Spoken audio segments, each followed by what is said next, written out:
The sun was sinking low over the Gila Valley, casting long shadows across the dry, cracked earth.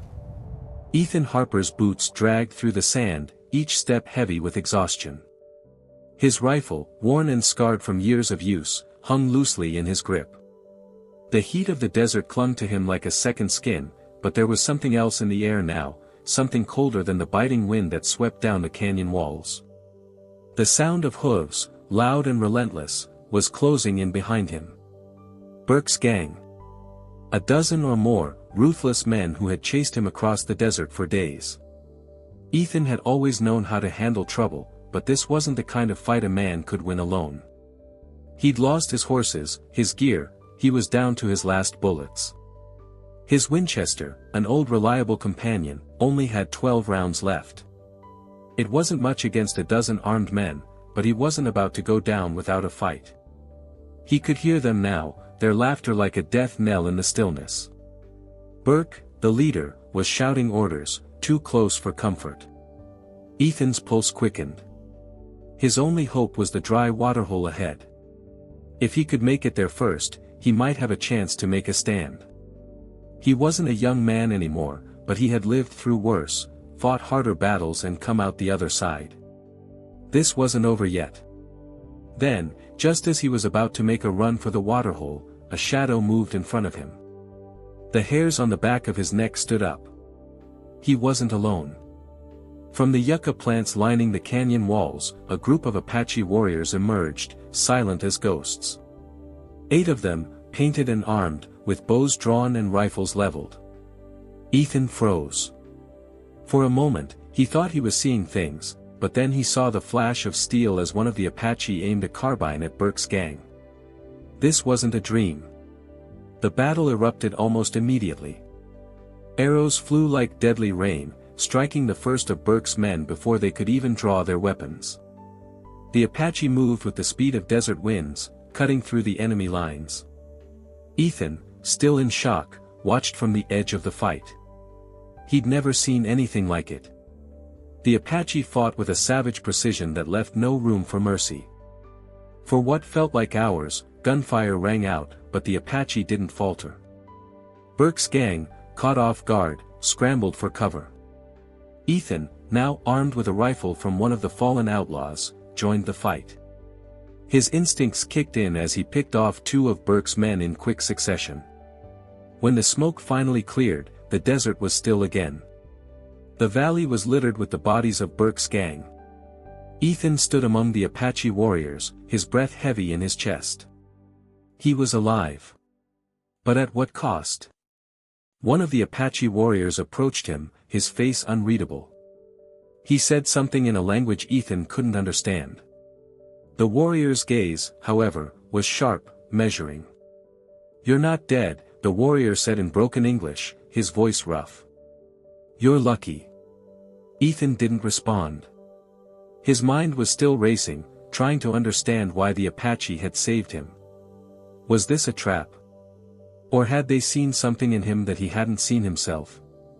The warrior's eyes lingered on him for a moment longer before he turned and disappeared into the shadows, leaving Ethan to wonder just what kind of fate had brought him to this place, and what would happen next. Ethan sat beside the campfire, the warmth from the flames a welcome relief from the chill of the desert night.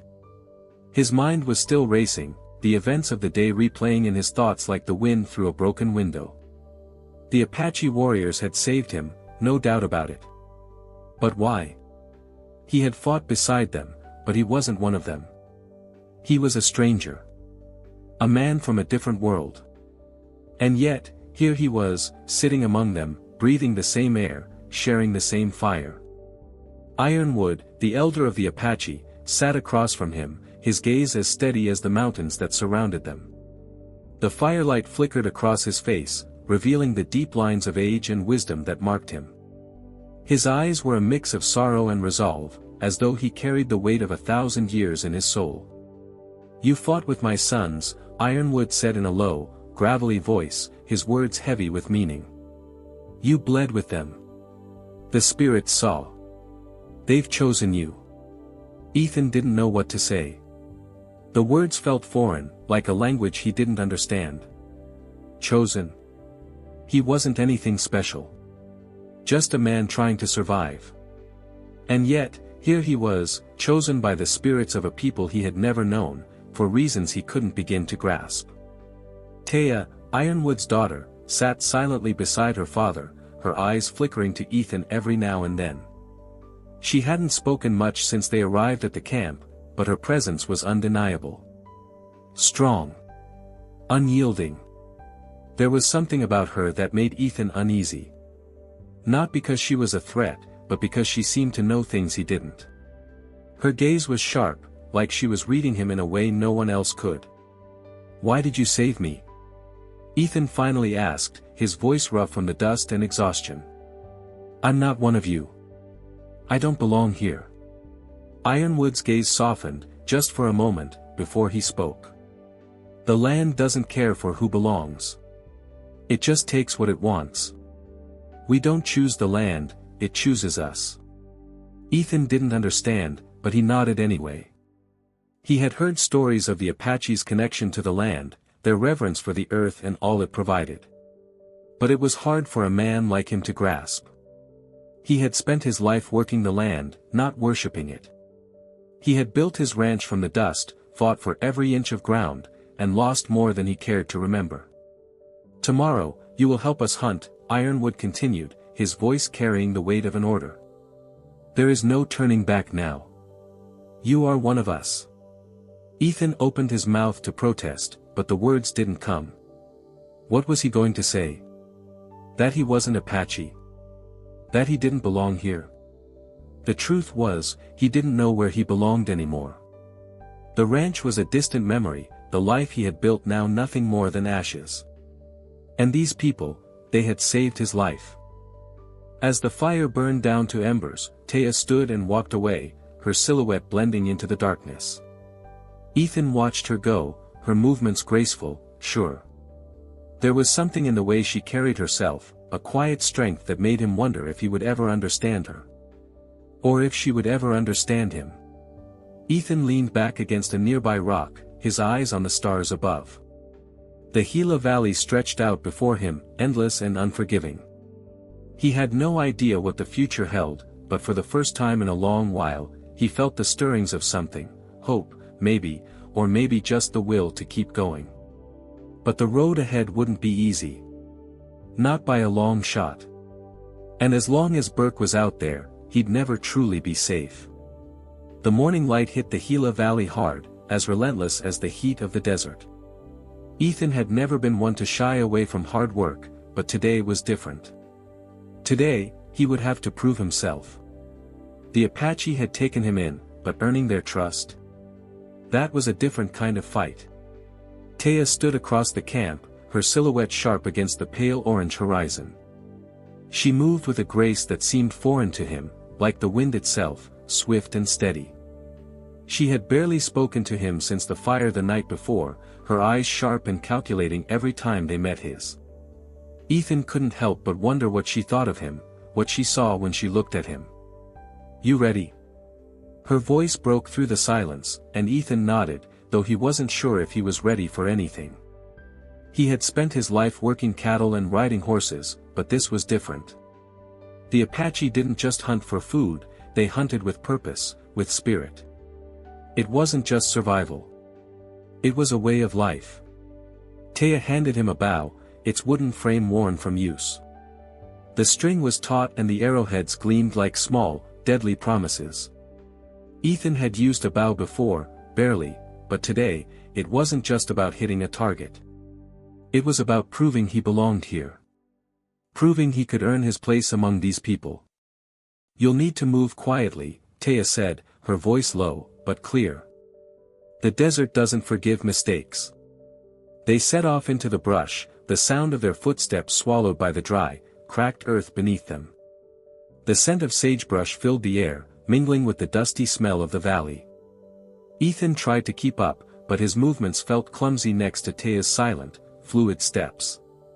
She barely made a sound as she navigated through the underbrush, her eyes constantly scanning for movement, for life. Every step, every breath, was calculated. After what felt like hours, they came across a small herd of antelope, grazing lazily in the shade of a mesquite tree. Taya crouched low, signaling for Ethan to do the same. He followed her lead, his heart pounding in his chest. She was a picture of focus, her eyes locked on the antelope, her body perfectly still. Ethan tried to mimic her, but his breath came faster than it should have. "You're too tense," she whispered, barely moving her lips. "Loosen up. The bow won't work if you don't." He took a slow breath, trying to calm his racing heart.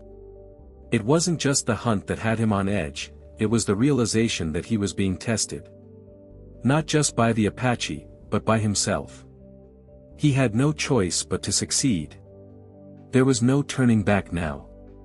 With a steady hand, Taya pulled an arrow from her quiver, knocking it against the string of the bow. She drew back, smooth as a breeze, and let the arrow fly. It hit its mark with deadly accuracy, the antelope falling without a sound. Ethan's heart raced. "How did you do that?" Taya didn't answer right away. Instead, she stood and wiped the sweat from her brow. "The land teaches you things. If you're patient enough, you'll learn." She walked over to the fallen animal and began to skin it with a practiced hand, her movements swift and efficient. Ethan stood back, unsure of how to help.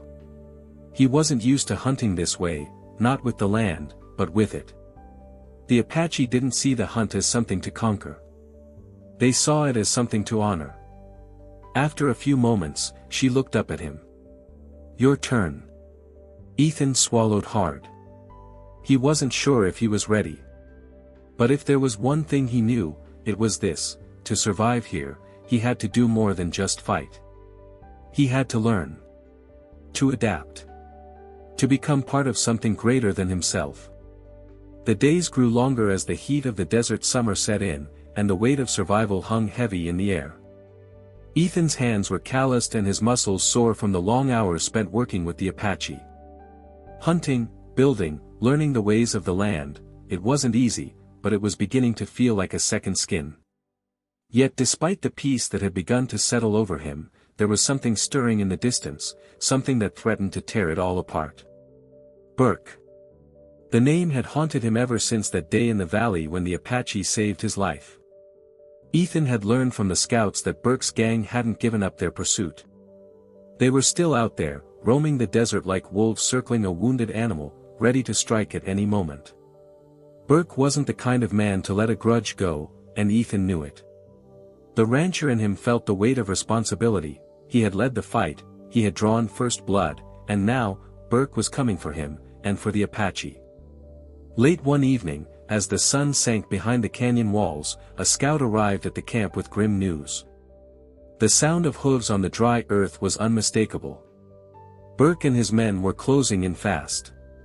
Tension rippled through the Apache camp like wildfire. Ethan stood with Ironwood and Taya as they surveyed the camp, their faces grim. Ironwood's weathered hands gripped his staff tightly, his eyes flicking to Ethan. The elder's gaze was unwavering, though his words were heavy. "They're coming," Ironwood said. "And they won't stop until they've taken everything." Ethan clenched his jaw. It was only a matter of time before Burke's gang reached the Apache settlement. There was no more running, no more hiding. If they were going to survive, they had to fight, and they had to fight together. "The valley's too wide for them to cover without splitting up," Ethan suggested. "We can hold the narrow pass near the canyon.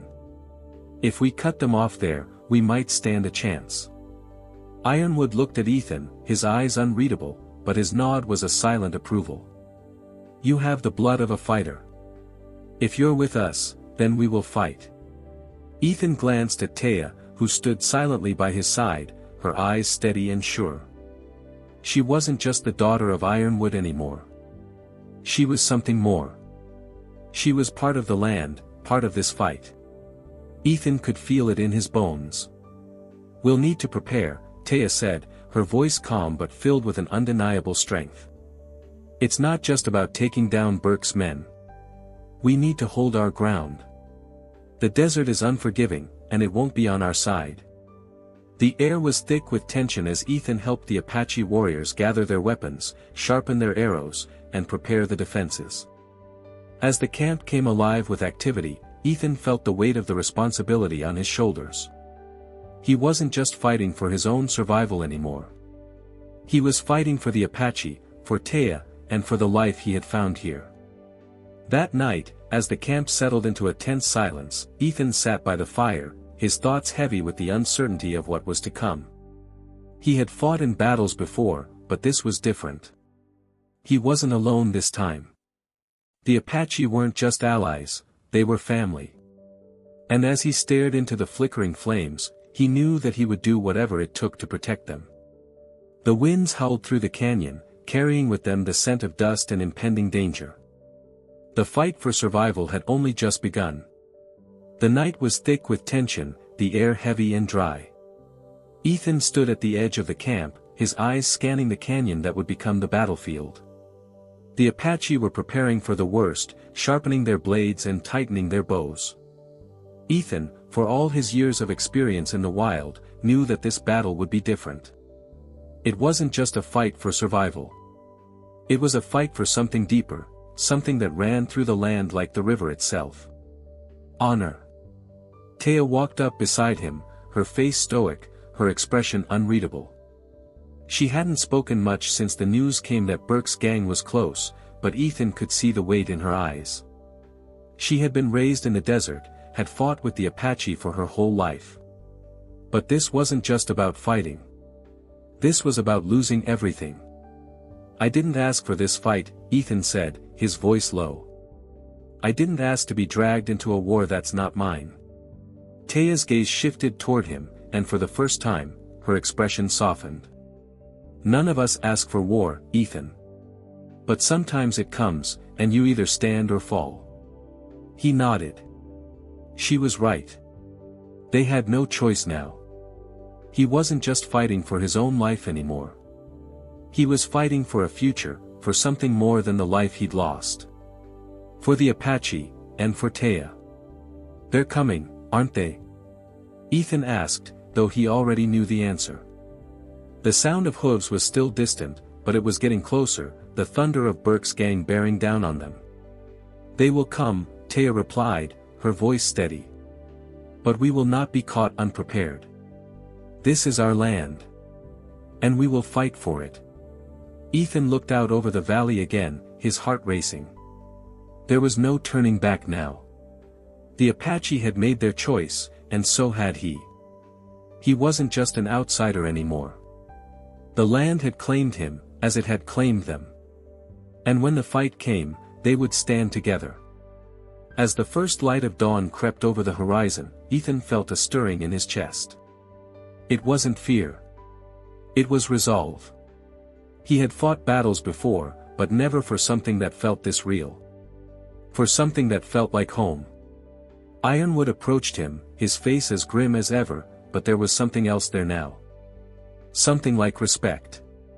Ethan had earned it, not by blood, but by the choices he'd made. By the way he stood by the Apache when it mattered most. We fight together, Ethan, Ironwood said, his voice calm but firm. And when this is over, we will know if you are truly one of us.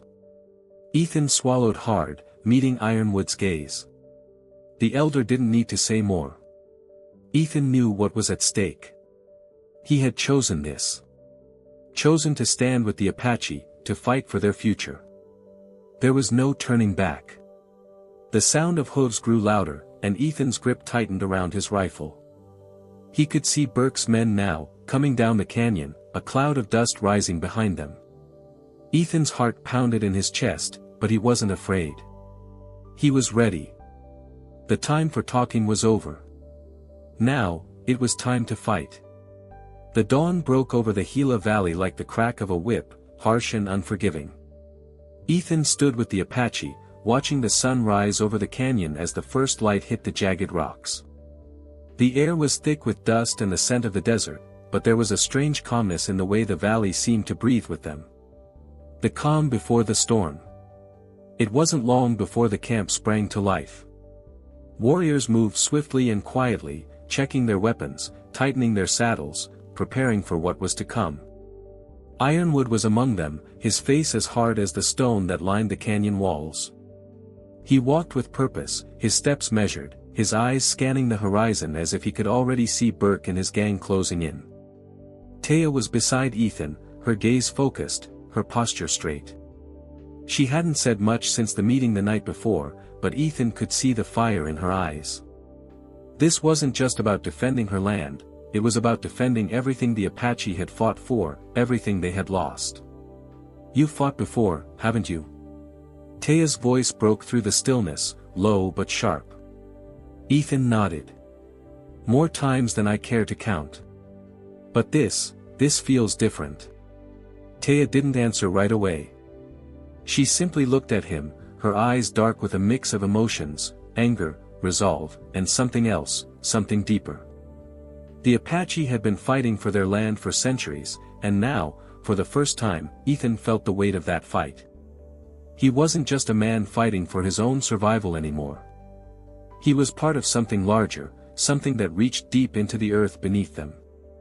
"They're close," Taya said, her voice steady despite the tension that crackled in the air. "Burke won't stop until he's taken everything from us. He doesn't care who he hurts to get what he wants." Ethan felt the truth of her words settle deep in his gut. He knew the kind of man Burke was. Ruthless. Hungry for power. For control. But the Apache weren't going to let him take what was theirs. Not without a fight. The sound of hooves grew louder, echoing across the valley like thunder rolling in the distance. The warriors began to assemble, moving into position. Ethan could feel the weight of the moment pressing down on him. This was it. The fight he had known was coming, and now, there was no turning back. Ironwood stood in front of the group, his voice commanding as he gave orders. "We fight here. We fight together. We fight for our land, for our people. We fight for our future." Ethan stood beside him, his hand gripping the rifle at his side. The time for hesitation was over. It was time to fight. He wasn't just standing with the Apache, he was standing with the land, with the history, with the spirit of everything that had come before him. As the first riders of Burke's gang came into view, Ethan's heart pounded in his chest. There was no fear. Just a cold, steady resolve. He had made his choice. He had chosen to stand, and now, he would fight. Taya turned to him, her eyes meeting his one last time before the battle began. "Stay close. Stay alive." Ethan nodded, his jaw set, and his eyes fixed on the approaching riders. They were coming, and they wouldn't stop. But neither would he. The dust hadn't even settled before Ethan could hear the cries of victory and the groans of the wounded. The battle was over, but the fight was far from it. The Apache had stood their ground, and Burke's gang had been pushed back, but it wasn't a clear win. The land, the people, they had all paid a price. Ethan wiped the sweat from his brow, his hands stained with the blood of men he'd never met. The air was thick with the scent of gunpowder and earth, the kind of smell that lingered long after the battle ended. He stood amidst the carnage, his rifle still clutched tightly in his hands. The Apache had won today, but the valley felt emptier somehow. The land had taken more than it had given. Taya was by his side, her face stoic as she surveyed the aftermath. She had fought with the same fire as her people, her bow steady and true, her movements as fluid as the desert winds. But now, there was no joy in her eyes, no satisfaction in victory. She knew what was lost in the battle, and what would come next. "We've won," Ethan said, his voice hoarse from shouting orders and firing his rifle. "But at what cost?" Taya didn't answer right away. She knelt beside one of the fallen Apache warriors, her fingers brushing over the blood-soaked earth. There was no easy answer to his question. Victory was a fleeting thing in the desert. The land took as much as it gave, and there was always another fight waiting just over the horizon. "The cost is always high," she said softly. "But we stand. We fight. It is what we do." Ethan felt the weight of her words settle deep in his chest. He had learned that much since arriving in the Gila Valley. The Apache didn't just fight for survival, they fought for their land, their people, their way of life. And now, it seemed, Ethan was a part of that fight. As the Apache gathered the wounded and began to bury their dead, Ethan's thoughts turned to Burke. He had seen the leader of the outlaw gang in the chaos of the battle, his face twisted in rage as he retreated with what remained of his men. Burke wouldn't stop. He had promised that much to Ethan when they first crossed paths, and he would come again. The only question was when. Ironwood approached, his face grim as always, his eyes scanning the valley as if searching for something. He stopped in front of Ethan, his gaze steady and unflinching. "We've won this battle, but the war is far from over," Ironwood said, his voice low but filled with a quiet strength. "Burke will come again. And when he does, we will be ready." Ethan nodded. There was no question now. He wasn't just a rancher anymore. He was a warrior, bound to the Apache and the land they fought to protect. The days of running, of hiding, those were behind him. The fight had come to him, and now, he had to see it through. The sound of hooves echoed in the distance, and Ethan felt a chill run through him. Burke was coming, but this time, Ethan would be ready. The Apache would be ready. The morning after the battle, the valley was eerily quiet. The air was thick with dust, and the sun hung low, casting long shadows across the battlefield. The Apache camp was bustling with activity, warriors moving silently, gathering the dead, tending to the wounded. The victory had been hard-won, but Ethan couldn't shake the feeling that it was only the beginning. Burke and his men had been driven off, but the outlaw leader wasn't the type to take defeat lying down. He would be back. They all knew it. Ethan sat by the fire, the heat from the flames mingling with the heat in his chest. His rifle lay beside him, untouched. The quiet of the morning felt like a trap, the calm before the storm. Ironwood had told them to prepare, but no one knew when Burke would strike next. It could be days, it could be weeks. But one thing was certain, when Burke came, it wouldn't be with the same force. He'd learned from his defeat, and next time, he'd come prepared. Taya approached, her face shadowed with the weight of the fight. She didn't speak at first, but the look in her eyes said it all. The battle was over, but the war wasn't. She sat beside Ethan, her fingers nervously running over the hilt of her knife. "We can't wait for him to come again," Taya said quietly, her voice laced with tension. "We need to make a stand before he gets the chance to regroup." Ethan nodded, his thoughts mirroring hers. The Apache weren't the kind to sit back and wait for the enemy to come to them. They would strike first, and they would strike hard. "We hit them where they least expected," Ethan said, his mind already racing with plans. "Burke's men are scattered, but they're still a threat. We can't let them regroup." Ironwood had given them no clear plan, but the elder's silence spoke volumes. He trusted Ethan's judgment. He had been a drifter, an outsider, but now he was part of the Apache, and the Apache didn't back down from a fight. "We can't wait for them to regroup, not with the way they've been hunting us," Ethan continued. "We need to take the fight to them, hit their supply lines, cut them off before they have the chance to form another gang." Taya's eyes met his, her expression hardening. She didn't flinch. The Apache were survivors, and they didn't just protect their own, they fought for their way of life. Ethan had seen that in Taya's eyes the first time they met, and he saw it now. This was more than survival. This was about making sure the Apache way of life wasn't erased from the earth. Ironwood joined them, his steps slow and deliberate, as if the weight of his years carried more than just his age. He looked at Ethan and Taya, his face grim but resolute. "Your plan is sound," Ironwood said, his voice low but firm. "But we must strike quickly. If we wait too long, we risk losing the advantage. We strike tonight." Ethan nodded, a fire burning in his chest. They were ready. Burke's gang wouldn't know what hit them. As the camp prepared for the raid, Ethan couldn't shake the thought of Burke's cold, calculating eyes. The man wouldn't rest until he'd taken everything from the Apache. But Ethan wouldn't let that happen. Not while he was alive. Not while he had the strength to fight. The wind kicked up as the sun began to set, and Ethan felt the familiar weight of his rifle in his hands. The Apache were ready. And tonight, they would take the fight to Burke. The night was colder than Ethan had expected, the desert wind biting at his skin as he crouched behind a cluster of mesquite. The Apache had moved quickly, slipping through the shadows, silent as the grave. Ethan's heart pounded in his chest, not from fear, but from the urgency of the moment. Tonight was the night. Burke's gang wouldn't know what hit them. The camp was quiet, the only sounds the distant murmur of the Apache warriors moving into position. Ethan had never been part of a raid like this before, but he'd fought enough battles to know that the quiet before the storm was always the hardest part. The waiting. The knowing that in a few moments, everything would change. Taya was beside him, her face shadowed in the dark, her eyes scanning the horizon.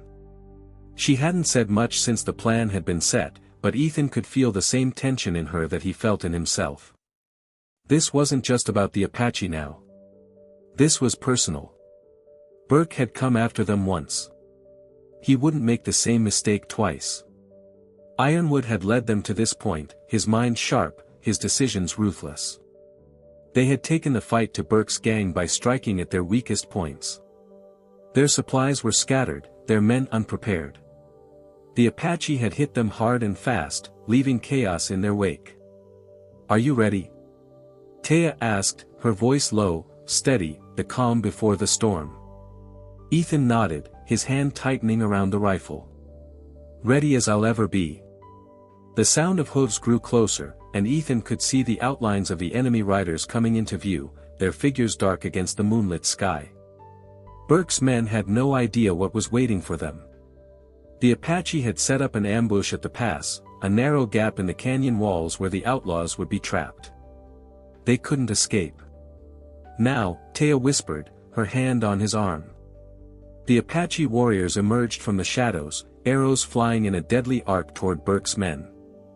Gunfire rang out in the night, echoing off the canyon walls as the two sides clashed. Ethan's rifle barked as he fired, the recoil familiar and comforting in his hands. The outlaws, disoriented and scrambling, tried to regroup, but the Apache were too quick, too precise. The battle raged on, the sound of hooves and gunfire mixing with the cries of the wounded. Ethan's focus was sharp as he moved through the chaos, his body instinctively reacting to the fight. He had fought in enough wars to know how to survive, but this was different. This wasn't just a fight to survive, it was a fight to protect something worth dying for. The Apache. Their land. Their way of life. Through the smoke and dust, Ethan spotted Burke, his dark figure moving through the chaos, trying to rally his men. The outlaw leader wasn't giving up without a fight, but neither was Ethan. With a deep breath, he moved toward Burke, his rifle ready. The final confrontation was coming. As the dust began to settle, Ethan stood over the fallen bodies of the men who had come to take everything from the Apache. The fight wasn't over, but it was a victory. A hard-won one, but a victory nonetheless. Ironwood walked over to him, his eyes scanning the battlefield. "We've won, but there will be more. Burke will return, and we will be ready." Ethan didn't need to hear more. He had made his choice. This fight, this land, it was his now. And he would protect it, no matter the cost. The sun dipped below the horizon, casting long shadows over the Gila Valley, as Ethan stood atop the canyon's edge. The wind swept across the barren land, carrying with it the dust of the battle, the blood of the fallen. The Apache had fought with everything they had, and though they had won the skirmish, Ethan knew the war was far from over. Burke would return, of that much he was certain. But what would happen then? And where did his place lie now, in this land, among these people? The Apache had made their stand. They had fought for their land, their honor, their way of life. And now, Ethan was part of that fight. He had crossed a line when he decided to stay, when he chose to fight not just for survival, but for something worth protecting. The Apache had shown him what it meant to fight with purpose, with conviction. And now, the land had claimed him. It wasn't a place of comfort. It wasn't a place of peace. It was a place of war, of blood, of survival. Taya approached him, her steps slow but sure. She had seen the same things Ethan had seen: war, loss, and a future uncertain. But there was strength in her eyes, a strength that Ethan had come to understand. She wasn't just fighting for her people. She was fighting for something greater. For her land, for her future, for the legacy of those who had come before her. Ethan looked at her, his mind swirling with thoughts of what lay ahead. "You fought this fight for so long, Taya," he said, his voice rough with the weight of the battle. "And now, it feels like there's no end in sight. Will it ever be enough?" Taya's eyes met his, her expression calm, yet filled with the knowledge of 1,000 battles fought and lost. "The fight never ends, Ethan. But we fight because we must. It is our way. It is the way of the land. And as long as we stand, we will fight for what is ours." Ethan nodded. She was right. The battle would never truly end, but there was something in her words that struck a chord deep within him. It wasn't about winning the war. It was about standing tall, fighting for something that mattered, something worth dying for. It was about the land. It was about the Apache. And it was about him, too. He had found something here. A purpose. A place. A fight that was his to finish. Ironwood approached them, his face as weathered as the land itself, his eyes carrying the weight of his years. "The battle is won for now," he said, his voice low but steady. "But the war continues. We must be ready, always. But know this, by standing with us, you have become part of this land, part of this fight." Ethan felt the weight of those words settle deep within him. The land had claimed him, just as it had claimed the Apache before him. And now, he had a choice, to stand tall and fight for what was his, or to turn away and lose it all. As the night settled around them, Ethan stood with the Apache, watching the stars appear in the sky like the eyes of those who had fought and died for this land. They had won the battle, but the war was far from over. The question remained, what would they fight for next? What would Ethan fight for?